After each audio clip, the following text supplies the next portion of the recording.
Hello दोस्तों, कैसे हैं आप सब। स्वागत है आप सभी का कॉमिक वर्ल्ड चैनल पर। तो चलिए दोस्तों शुरू करते हैं राज कॉमिक्स में कोबी और भेड़िया की अमर प्रेम सीरीज की अगली कॉमिक्स प्रेम तड़प का दूसरा और अंतिम भाग। भेड़िया जानवरों के उस जलजले से पहले उस कबीले तक पहुंचा। उत्तर की ओर से भगदड़ का रुख किसी और है। अपने कबीले को बचाने के लिए उस दिशा में मशाला लगाओ। दूसरे कबीलों को नगाड़ा संदेश भेजने होंगे ताकि वो भी इस भगदड़ से बचने के उपाय कर लें। ढम ढम ढम जानवरों का सैलाब उत्तर की ओर से तूफानी रफ्तार अवरोध उत्पन्न करो। जंगली कबीलों ने तुरंत अवरोध लगाए। जानवरों का भयंकर कोलाहल सुनकर मसाबा और सुई भी घबरा गए थे। ओह, ऐसा लगता है जैसे बहुत सारे जानवर इधर ही दौड़े चले आ रहे हैं। तो अब क्या होगा? भागो! तुकुड़ तुकुड़ तुकुड़ तुकुड़।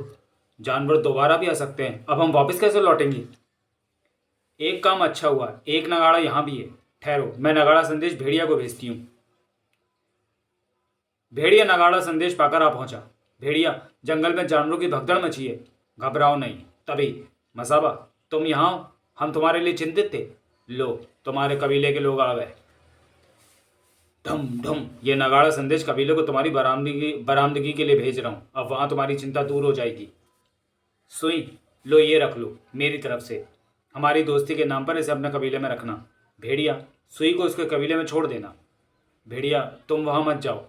हाँ, मैं जानता हूँ कि यहाँ अभी भी कुछ ऐसे जंगली कबीले मौजूद हैं जो बाहरी लोगों से मेल जोल नहीं करते। तुम्हारा कबीला भी उन्हीं में से एक है। मगर अब समय बदल रहा है। तुम्हारे जैसे बच्चों को नए दोस्तों की ज़रूरत है, सुविधाओं की ज़रूरत है।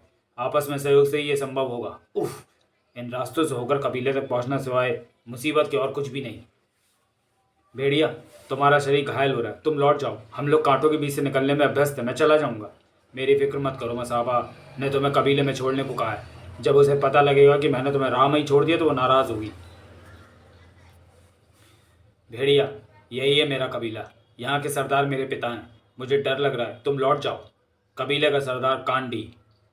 कांगड़ा बाकी काकू, टपूल टपूल। कांडी ने आक्रमण का ही आदेश दिया था। साय खट साय, नटूला नटूला। ओह, ये लोग आक्रमण कर रहे हैं। ओह, इन्होंने तो तुरंत बिना किसी चेतावनी का हमला कर दिया। मगर मैं इन्हें नुकसान नहीं पहुंचा सकता। ताबड़ तूड़ा, हड़प्पा खड़ूस। वैसे भी इन पर तो प्रहार करना भी खुद को ही नुकसान पहुंचाना। इनके कांटे घायल कर देंगे। झपट तिल्लू, साय साय। इनसे तो बचाव ही करना होगा। साय, छिपा तोड़ी तड़का हिया। अरे बाप रे, ये आदमी है या कैक्टस? उत्तक फट्टा फटाक। इनसे बचाव का तरीका ही इन्हें रोकने का ही मार्ग साबित होगा। ओ, ये क्या? पाँव को कांटों से बचाने के लिए बनाए गए विशेष जूते जिनमें लकड़ी व जूट का प्रयोग किया गया है। इनके पाँव के तलुओं में कांटे नहीं है, यानी इन्हें वहां से घायल कर सकते हैं। लेकिन मुझे इन पर कोई घातक हमला करने से बचना होगा। मगर खुद को बचाने के लिए हमला भी जरूरी है। इनके लिए यह अचूक हथियार मिल गया मुझे। था हुबाकू हु हु बाला हुक्कू। जंगली जूते की लकड़ी काफी मजबूत है। वाह, प्रहार रोकने के लिए भी, करने के लिए भी। मागा लूपा हुपा कूपा, हुगली बुगली गुगली रुगली। उसने मदद की है, मुझे बचाया। वो मित्र है पूरे जंगल का और हमारा भी। ओह, रुको। तुम भेड़िया हो, तुमने मेरे बेटे की मदद की है। मैं कबीले का सरदार कांची हूं। लेकिन यहाँ बाहरी लोगों का आगमन निषेध है। तुम्हें तुरंत लौटना होगा। बाहरी लोगों से संपर्क लाभप्रद होगा। बाहर कपड़ा, अनाज, उपचार की बेहतर सुविधाएं उपलब्ध है। हमें उनकी आवश्यकता नहीं। सोच लो, तुम्हें मेरी सुरक्षा का चिन्ह धारण करना चाहिए। उससे दूसरे कबीले के लोग तुमसे स्वयं संपर्क साधेंगे और तुम्हें सुविधाओं का लाभ होगा। जरूरत नहीं, तुम जाओ। सुई की मदद ना की होती तो अब तक मारे जाते। भेड़िया, तुम जाओ। हमें इसकी जरूरत नहीं। नहीं, उसे मत फेंको, वो मित्रता की निशानी है। पूछो बाबा, कुछ पता चला कि वो रुदन किसका था? नहीं, मैंने कुछ पशु पक्षियों को इस काम पर लगाया था, मगर किसी को कुछ पता नहीं चला। कोई ताकतवर भेड़िया होगा, शायद कोबी को बताओ। मुझे ये उसी की शायद लगती है, हमें परेशान करने की। हो सकती है। कोबी हमें परेशान क्यों करना चाहेगा? तुम जानती हो, तुम उसकी पत्नी हो। वो तुम्हें चाहता है, तुम्हें पाना चाहता है, अपने साथ रखना चाहता है। रख भी लिया था, मगर फिर मेरे पास छोड़ गया। समझ गया था कि वो परिवार बनाकर रहने के लायक नहीं। नहीं, ऐसा नहीं है। उसने जो कुछ किया केवल मेरी खुशी के लिए। ये सब जानने के लिए पढ़ें अमर प्रेम सीरीज के यादगार कॉमिक्स प्रेम ऋतु और कोबी प्रेम। तुमसे अलग होकर मैं खुश नहीं थी। उसने इस बात को महसूस कर लिया था, इसलिए उस रात चुपके से मुझे तुम्हारे किले में छोड़ गया था। चलो मान लिया ऐसा ही है, लेकिन अब अपनी हरकतों से वो जंगल को क्यों परेशान कर रहा है? ये सिद्ध नहीं हुआ कि इस रुदन वाली हरकत के पीछे कोबी का ही हाथ है? अगले दिन जंगल में दहशत का वातावरण था। ये किसने किया? भेड़िया, जैन व फूजो स्तब्ध थे। उफ, अधखाई लाशें! किसने की होंगी ये दरिंदगी? उफ! हटो, दूर हटो वहां से।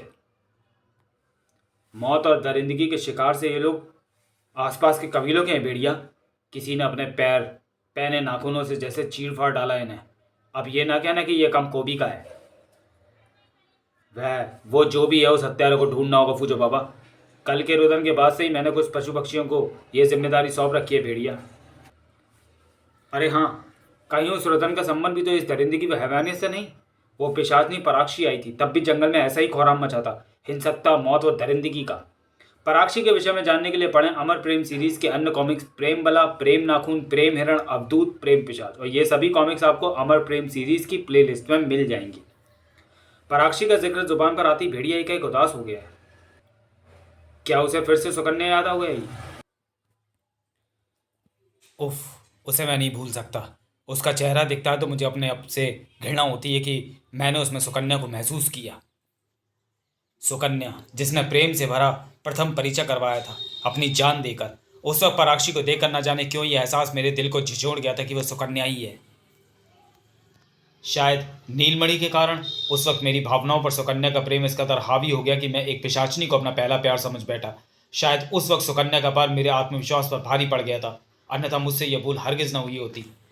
मुझे प्रेम की अति से बचना चाहिए था।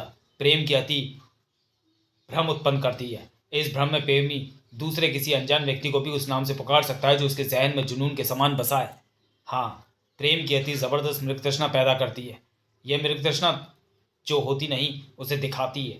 आंखों से प्रत्यक्ष दिखते सभी दृश्य जैसे गायब हो जाते हैं। वहां सिर्फ और सिर्फ अपने प्यार की अनुभूति होती है। वो नहीं दिखता जिसे आंख देख रही होती है, वो दिखता है जिसे मन देखना चाहता है। सुकन्या से भेड़िया के प्रेम के प्रथम परिचय का कॉमिक अमर प्रेम पढ़ें। मगर ये कैसे संभव है?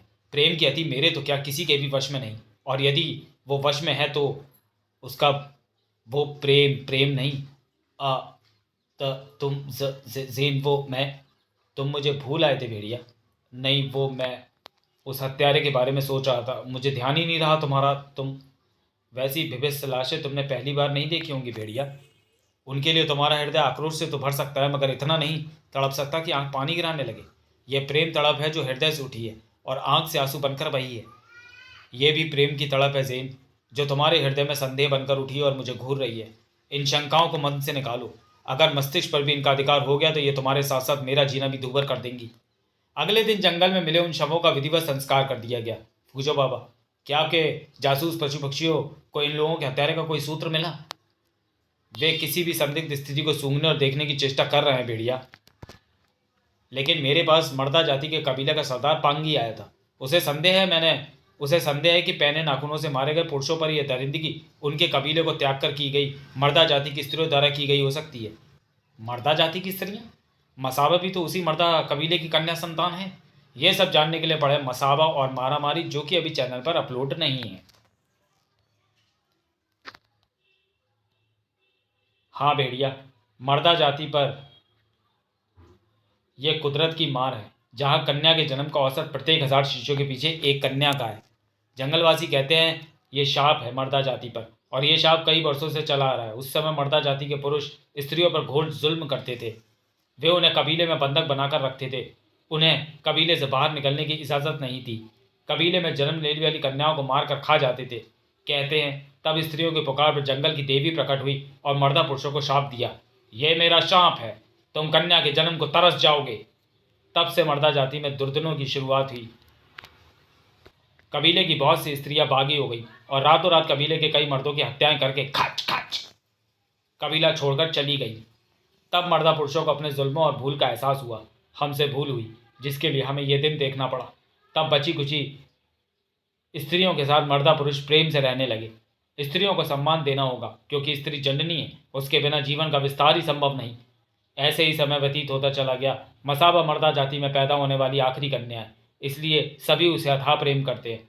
लेकिन कहते हैं इसी बीच दूसरे कबीले की भी 27 स्त्रियों को इकट्ठा कर मर्दा स्त्रियों ने जंगल में ही कहीं पर एक प्रतिबंधित क्षेत्र बना लिया है, जहाँ पुरुषों का आना वर्जित है। यदि कोई पुरुष उस वर्जित क्षेत्र में चला जाए तो मर्दा स्त्री उसे चीर फाड़कर सुखा डालती है। जैन भेड़िया को ले गई प्रेम की प्रतीक काजीरंगा की पहाड़ी पर, जहां भेड़िया पर टूट पड़ी एक जानलेवा मुसीबत। तो चलिए दोस्तों, वीडियो को यहीं समाप्त करते हैं और मिलते हैं अमर प्रेम सीरीज की अगली कॉमिक्स प्रेम प्रतीक में। मर्यादा से गिरे तो होता है प्रेम पतन, और उठे तो बनता है प्रेम प्रतीक।